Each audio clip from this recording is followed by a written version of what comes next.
తెలంగాణకు నువ్వు ఏం చేసినావో చెప్పంటాడు ఈ మగోడు. సామెత ఉన్న తెలంగాణలో హనుమంతుని గుడి లేని ఊరు లేదు, టీఆర్ఎస్ ప్రభుత్వ సంక్షేమ కార్యక్రమం అందని ఇల్లు లేదు అని. ఎస్, ఏదో సంక్షేమ కార్యక్రమం ప్రతి ఇంటికి చేరుతా ఉంది.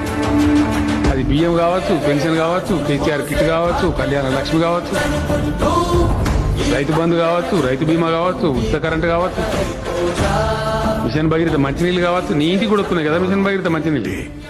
వీడెక్కడున్నా రాజేరా.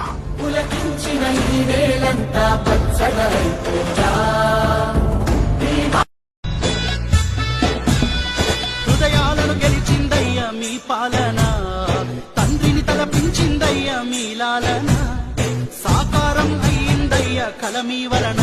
మీరు లేకుంటే వచ్చేదా మన తెలంగాణ?